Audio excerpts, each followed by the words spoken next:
Hello lads and ladies, and welcome back for another video on the channel. Today I'm back with my Sky Bet League One 2025-2026 prediction. I mean, why do I do this? All I'm going to get is hate in the comments, but that's what I want. I want you guys to comment down below what you think of my predictions down below. Reasons as well. Give me reasons why aren't you going to finish this place? Why are you going to finish in this place? Let me know your predictions down below, 1 to 24. Then I'll rank yours as well. Please subscribe, please like, all that jazz. We want to try and hit 20,000 subscribers by the end of the season. Thank you so much to 17,500 subscribers.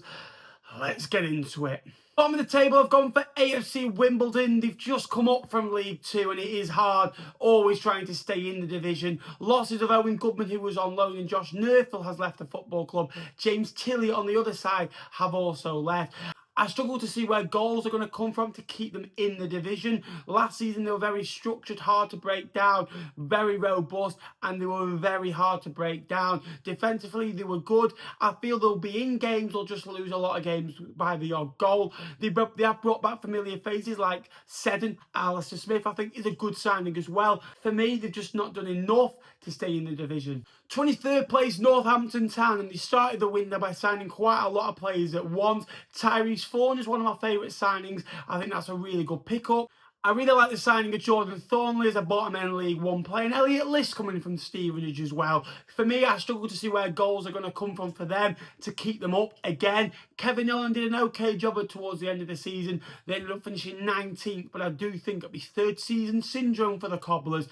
22nd place, I've gone for Exeter City, another fan-owned football club, and it hurts me to do this because Gary Colwell in the last 2 years have always started the season quite well, gone through a bad patch and then come good towards January onwards. The ins have been okay, Wareham coming in. I like the signing of Joe Whitworth in goal. You know what he was like at the start of the season. He was probably the reason why they were so up there towards the first 10-15 games of last year as well. Me, I like the signings of Ryan Rydell as well. They have lost Caleb Watts, which I think is a massive blow for them as well. I just struggle to see again firepower, a bit of X factor, maybe them falling through that trapdoor at last. 21st place, and I really don't like doing this, I've gone for Burton Albion. I really like Gary Bowyer. I really like Burton as a football club. One of my close mates, David, I sound like Jake, don't I? Supports Burton Albion. I always want them to do well. I like the signing of JJ McKean. I think that's an excellent signing. I actually think Jake Beasley is a decent pickup as well. They have lost Burrell, who they've got a good fee for, was a big part of their reasoning to staying up last season. I just think, again, they've got a massive squad. I think they've got 31 players within their squad via transfer market. I just worry about it a little bit. Gary Bowyer is the reason that I think they could stay up. I don't like doing this, but that's my bottom four. 20th, I've gone for Rotherham United. I can't believe I'm putting someone like Rotherham here, but I'm not a massive fan of Matt Hamshaw. I believe he's one of those people that, as a coach, great with the lads, everybody loves him. As a head coach, everything's a bit different a little bit. It's them making the big decisions, and he did well. He won 3 on the spin when he got appointed last year, but for me, I struggle to see quality in that squad. I like the signing of Keane Spence, but again, it's a bottom-end League One signing. For me, I struggle to see real quality in there. It's really tough this year. 19th, I've gone for Mansfield. Again, people say, can they improve? They're finishing around this ball figure last year, staying in the division. I think they've freshened up the squad quite nicely. I like the signings of Knight Noy. I think that's a good signing. Sweeney's an excellent signing as well. They've lowered the age range a little bit as well. Cloughey's signing a new 2-year deal as well. I feel there may be 1 or 2 attacking options away from being a bit higher, but for now, I think Mansfield will stay up again. I've been impressed with them, but I'm not too impressed. Mansfield, 19th. At 18th, and I think a lot of people will judge this team on what they've done in League One previously, and I think that's Port Vale. I think they'll look at what they've done when they come up to this division before, but I feel this squad's in a much better place right now. You look at some of the options in the forward line, the Ronan Curtis, the Jaden Stockleys, the Talais of this world, and then the likes of George Byers, Crowsdale in midfield, Hennigan at the back. They've signed Jordan Gabriel, who I think is an absolute excellent signing for a bottom half team. Cameron Humphreys will add experience as well. Jordan Shipley is experienced at this level as well. Not doing too well at Shrewsbury, but there is a good player in there as well. So for me, They've signed players like Ben Waine as well that can add a little bit of something different. Liam Gordon is a decent operator in League One, League Two. For me, Darren Moore's a good manager, and I really hope Port Vale stay up because it's about time they found some consistency in the third tier. 17th, Bradford City, another newly promoted team coming up. I think Bradford will have a decent season as well. They got promoted on the final day thanks to an own goal from James Bolton. Gone down to Sarcevic. Ugh. One thing I will say about Bradford, they'll be very hard to beat, hard to break down, classy operators. They won't always be the greatest of watches, but Graham Alexander knows how to set up a side, and he'll have to get results playing the way of football that he does. They signed quite well. I think they've recruited smartly towards this division. I really like the signs of Matthew Pennington. Stephen Humphreys can score goals. He's added that in the last few years at this level for Wigan and Barnsley. Abu Toure is a player that I really like from his time at Salford City especially, and then going to Stockport County. For now, Bradford City, 17th. The raid of Peterborough carried on. Again, they have lost Kwame Poku now. Mothersill has left the football club as well. But for me, I still think Peterborough have recruited quite well. Alex Batt is a good goalkeeper. He's proven that. Fryth, again, is somebody that we can get behind as well. Sam Hughes is also coming as well. I don't think Peterborough are the side they once were, but for a side that are trying to be more sustainable now, it's always going to go one way and you have got to sell on your players. But there has to be a right balance on the pitch. Ferguson's an experienced coach. I think they'll be more than fine. Peterborough United, 16th place.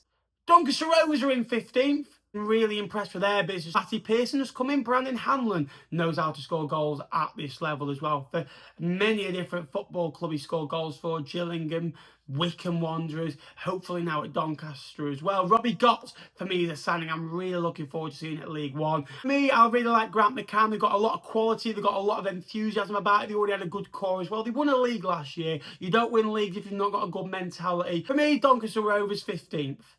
In 14th place, I've gone for, in their biggest ever League One season, as my mate Matt Farley would say, I've gone for Stevenage. They've actually recruited quite well. I really like the signings of Saxon Early. Phoenix Patterson will add a bit of creativity for them as well.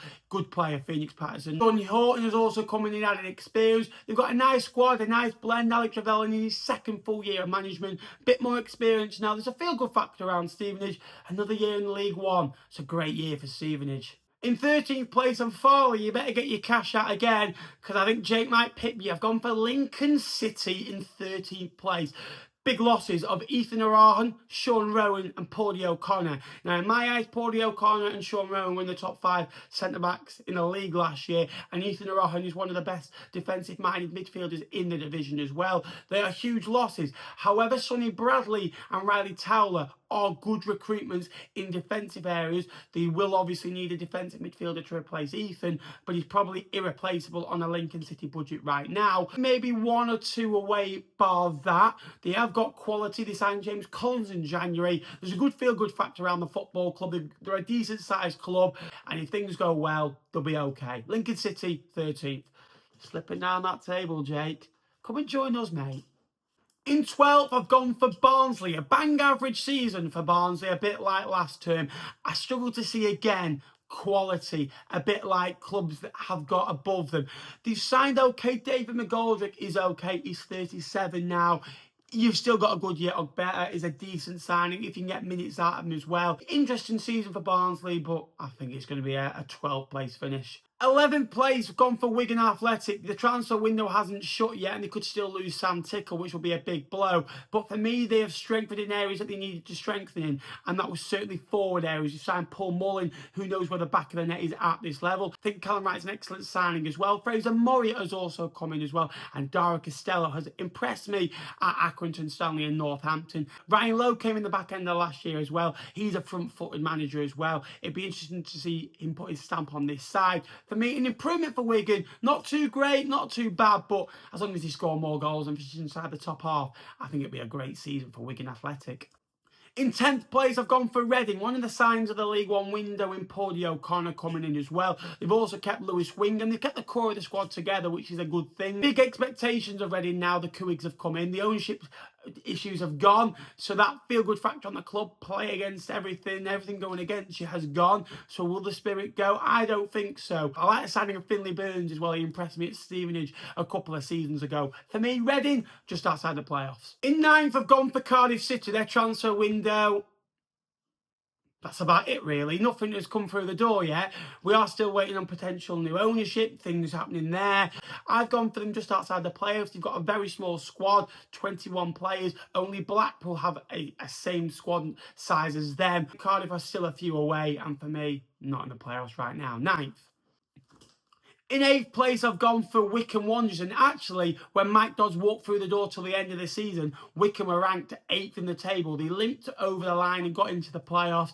And unfortunately, didn't quite work out for them in the end against Charlton. It was a poor game. But signs of James Tilley and Junica Turner stand out for me as well. For me, from a chairboy's perspective, is Taylor Allen. He's an excellent signing. Was outstanding at the back for Walsall and can get goals as well. At 7th, I've put them 16th and 15th for the last few years. I'm not underestimating these boys anymore, so I'm sorry when you fall off. I've gone for Leyton Orient. Richie Wellens has signed a new deal, and they've signed quite well. They have obviously lost Kelman, Keeley, Galbraith, 3 big players for them last season, but they've signed quite well. Aaron Connolly's come in. Idris El-Mazouni has come home, if you like, as well. He's an excellent signing for me. Leyton Orient always seem fun, entertaining, fresh. They know how to recruit quite well. Under Richie Wellens, anything is possible. He wants managing the Championship. I'd love him to do that with Leyton Orient. But for me, just missing out on those playoff spaces. We are now talking about playoffs. Playoffs and playoff kings, Blackpool. They signed 7 or 8 players, and I think pretty much every single signing of them has been a good signing. Jordan Brown, I think, is an excellent signing. George Honeyman, experience, can offer some goals as well. Fraser Horsfall on a 4-year deal from Stockport, I think, is a very, very good pickup. Niall Lenny scored 7 in 19 last year, got 2 assists. Great pickup. Danny Inway is probably my favourite of the lot. I thought he was outstanding at Bromley. They've got him in on loan. Bailey picked up Farrell and Riversoli as well as 2 goalkeepers because they needed a couple of goalies because they were short. Hickway's a promotion winner as well. So they've got quality in that squad. Small squad so far. Steve Bruce still wants to add a few more. I think they're at least another strike away. They did look to bring Jerry Yates and Dale Taylor to the football club as well. Still feel they're 3 or 4 away. But Blackpool, they get better as seasons go on, which is frightening. Well, you can't have a League One prediction while Dave Challenger's in charge of a club and not putting them inside the playoffs. Dave Challenger's never finished outside the playoffs, by the way, in a full season. I've gone for a bit of a downgrade. I've gone for them in 5th, but I think that's a great season for Stockport County in the end. Oluwa's coming, great signing.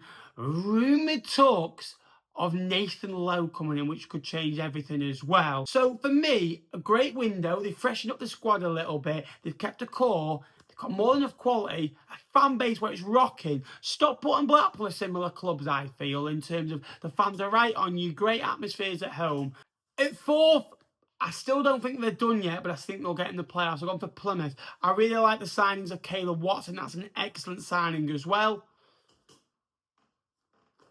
I really like the signing of Caleb Watts from Exeter City. I think local rivals as well. Brendan Wiradou's an alright signing as well. Oh, he's a great signing. Tom Cleverley. I'm excited for this Plymouth group. 3rd, Bolton Wanderers. Playoffs again for Bolton, and they've got to go to Bloomfield Road, where normally Blackpool always beat Bolton at Bloomfield, and Bolton always beat Blackpool at their place. There's still a striker short. They have brought like Sam Dalby in.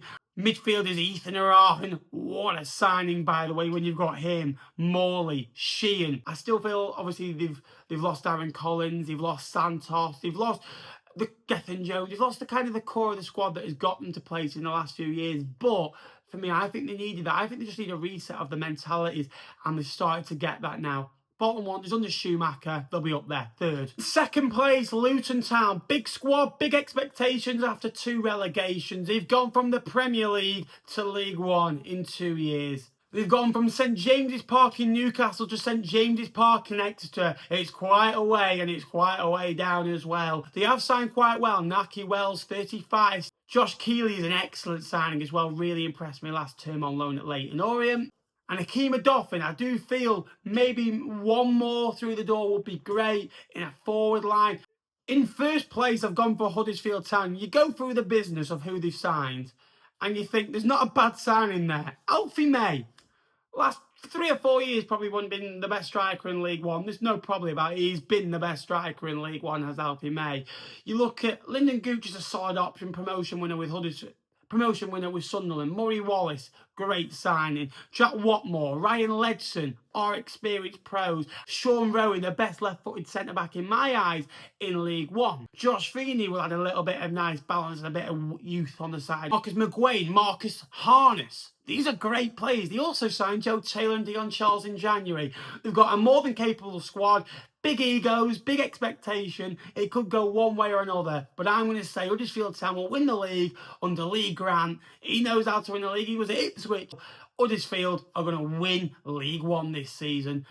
Thank you so much for watching today's video. I hope you did enjoy it. Please like, please subscribe if you haven't already. This is your home of League 1 and 2 content. And until next time, I will see you later. Why do we do this?